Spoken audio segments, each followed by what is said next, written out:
I'm so glad that you guys are here. Wow, Kitty is also really excited for Vlogmas, aren't you? She's like, no, let me down. I'm out of here. Kitty, what's up? She's already eaten.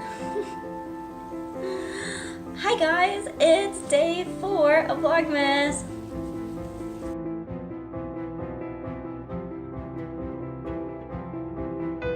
So today's question was from one of you guys and is, what do you need to be a consultant? So obviously there are many different types of consultants. It's a little bit like freelance work in the sense that it's project-based, and at any given time you might have many different clients, or maybe you have one client but many different projects with that client. Or maybe you just have one really big project that you're hoping to support. So it's a little bit like freelance. There's a little bit of a hustle in figuring out where your next projects are and networking with people so that everybody knows where your technical capabilities are and also where your social skills are so that they can reach out for you if they need your help on something. So I think an overarching personality trait would just be for people who are very driven.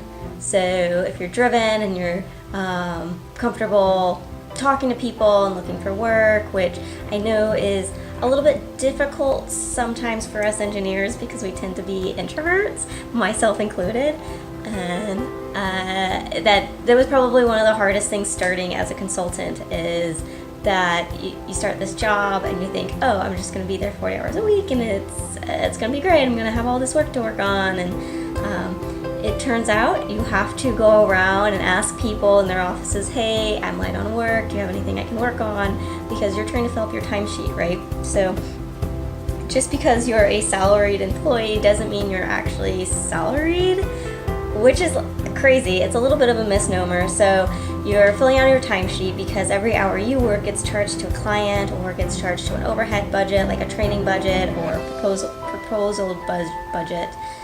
And so you have to be accountable for each of your hours that you're working. So if you don't have anything to do, then you're not going to be able to fill your timesheet, and it's going to come out of your vacation time, or what you call paid time off, PTO.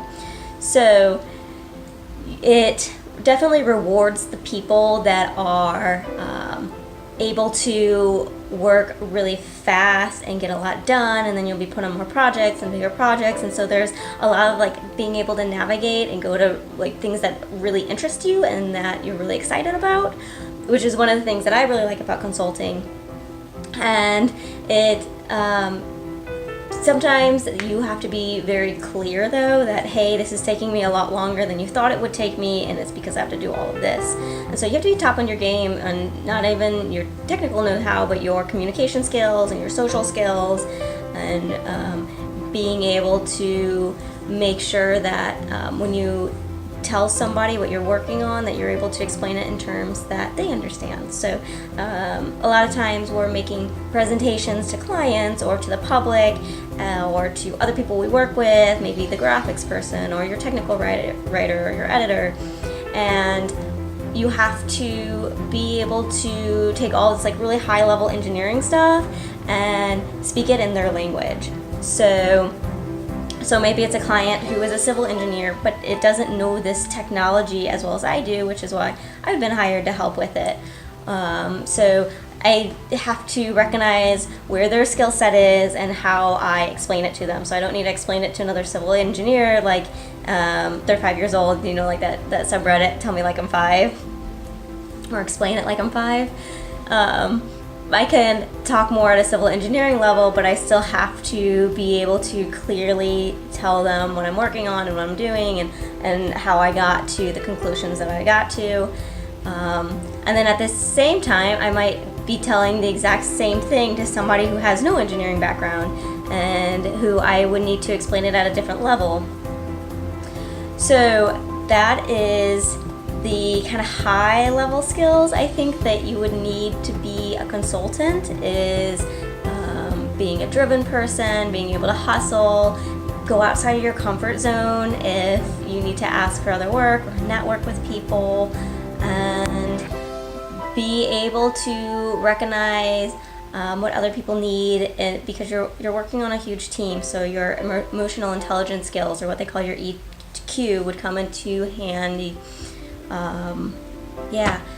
Apart from that, I mean, everything else is just civil engineering advice I could give you, or water engineering, because I happen to know what skills I need to be a water engineer. But I think that's very specific to engineering and very specific to what I do. Like, I do a lot of different modeling programs, and so for me it's very beneficial to have ArcGIS on my resume. Even though I'm not an expert in it, I can open the shape files and I can move them around and maybe do a buffer or one of the other algorithms, like a dissolve, and I'm comfortable doing that even though I'm not an expert. And being in a really large company makes it easier, because if there's something that I don't know how to do, there's somebody in my network that knows how to do it.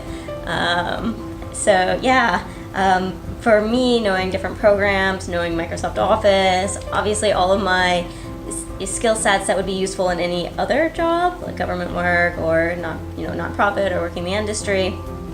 You need to know Microsoft Office and Excel and how to fax and all of the fun work stuff. So you'll have that in your pocket, or when you go to interview, maybe just like watch a YouTube video on how you send a fax nowadays, which turns out you send a fax by emailing it. It's crazy new technology.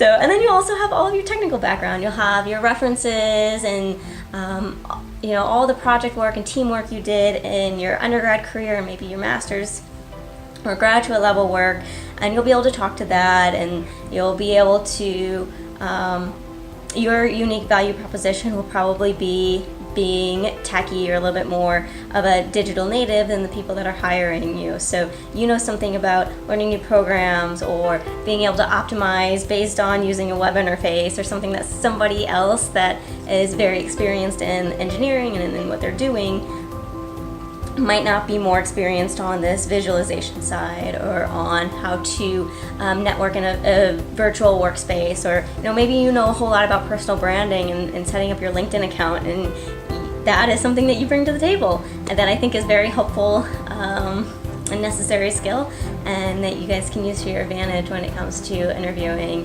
and looking for your first awesome position at a consulting company. So yeah, that is my Vlogmas for today.